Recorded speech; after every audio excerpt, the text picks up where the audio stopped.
different ways to start this video, but what I really want to do is give you guys a visual of kind of what my day looks like getting ready for these videos and really just getting ready in general.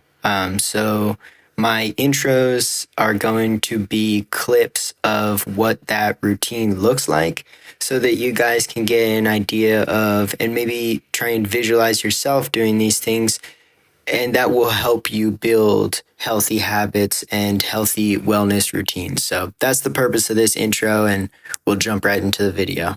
All right, so in this video, I'm going to answer 5 different questions, all from Reddit. 1 about fitness, 2 about sleep, and 2 about nutrition, all within the realm of improvement. But the first one I'm going to do is a question that asks, what is the most underrated concept in fitness? It's a little bit tricky to answer because the reality is it takes about 17 years for any new information, any current scientific information to reach the street. That makes it very difficult to kind of answer this, but here's what other people said.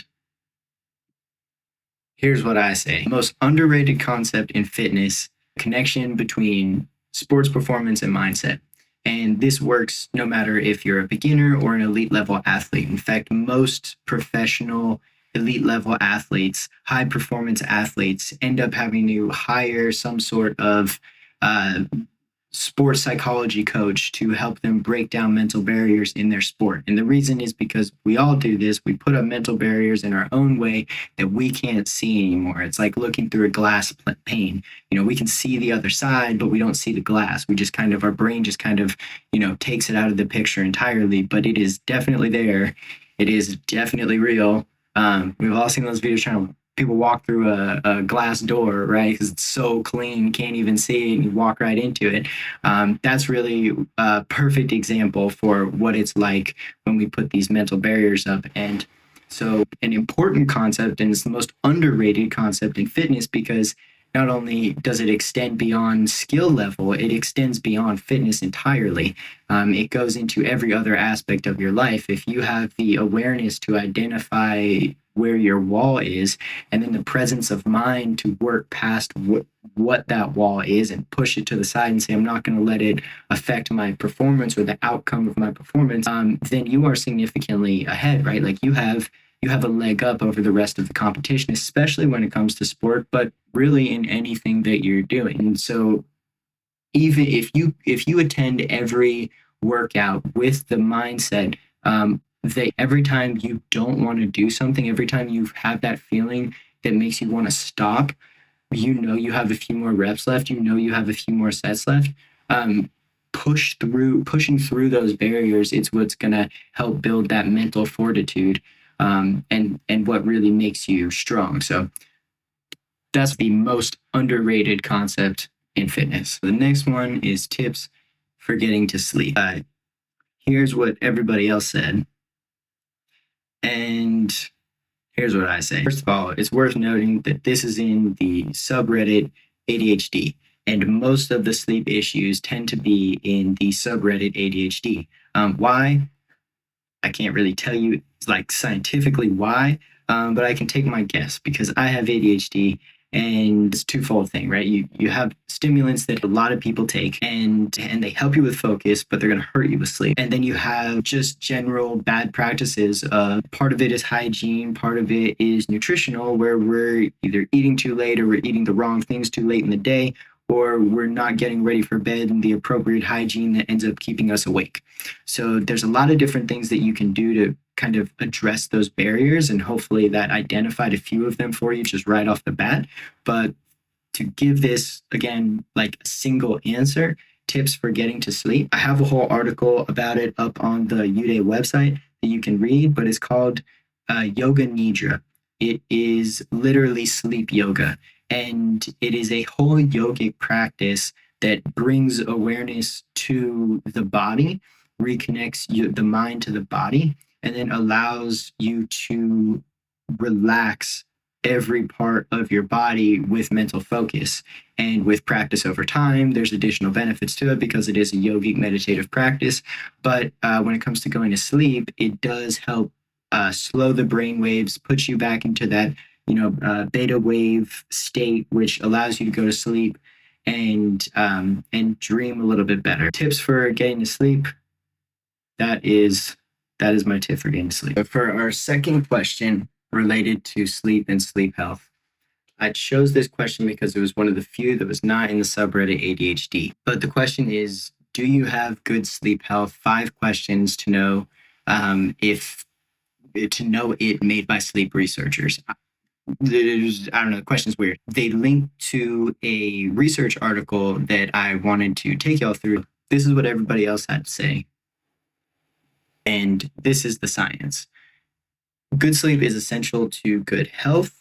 Yet for most of history, sleep medicine has focused on the definition, identification, and treatment of sleep problems.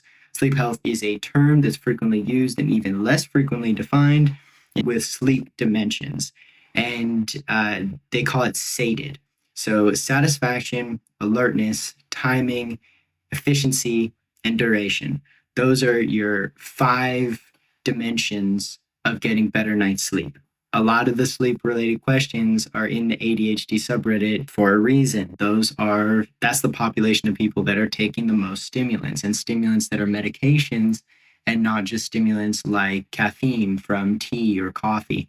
So putting focus and practice into those areas can really make a difference for your overall sleep health. So again, do recommend reading that study. Also recommend reading the Yoga Nidra article, as that will surely benefit your sleep. Okay, so jumping into our 2 questions for nutrition, we're going to start with one that asks, what are your top 3 nutrition advice? And I like this question because it had a lot of answers. It's relatively recent. It was asked 7 months ago, and they already archived the thread because so many people responded to it.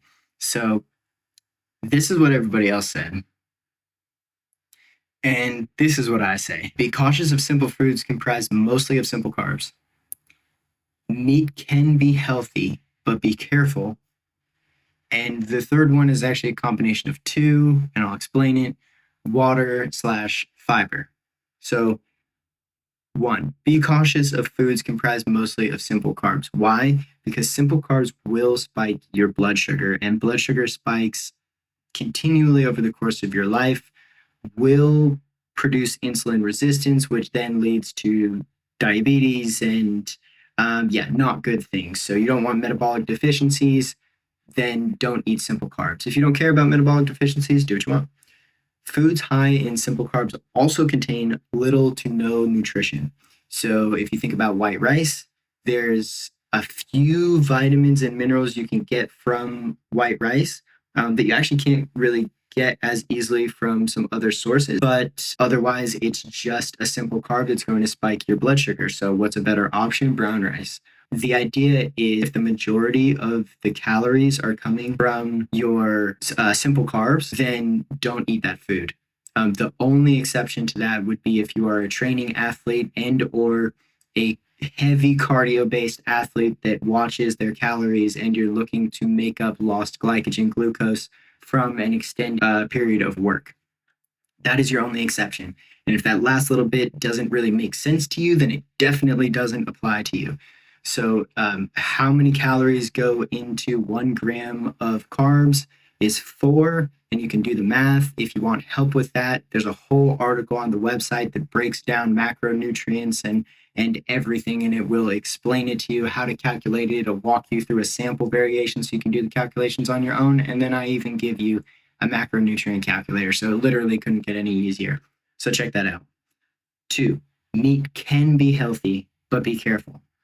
Why do I say this? Because depending on how it was raised, packaged, and sold, each one of those 3 are totally different, can drastically change whether or not it's safe. So there's, especially in America, the more processed, even if it's just additionally processed, meaning it was sliced in the store that you're buying it from, that's additional processing, it increases the likelihood of it carrying bacteria, and a lot of people it won't affect them, but it's worth knowing because it's just a risk that you should decide whether or not you want to take. It also depends on the cut of meat. I'm sure a lot of people are going to have their thoughts on, but what about this third world country where they just eat whatever and they eat the whole pig and Yes, people who need to eat food will eat food, and people who intake less calories than they expend will be skinny and lose weight. I ain't gonna argue any of that.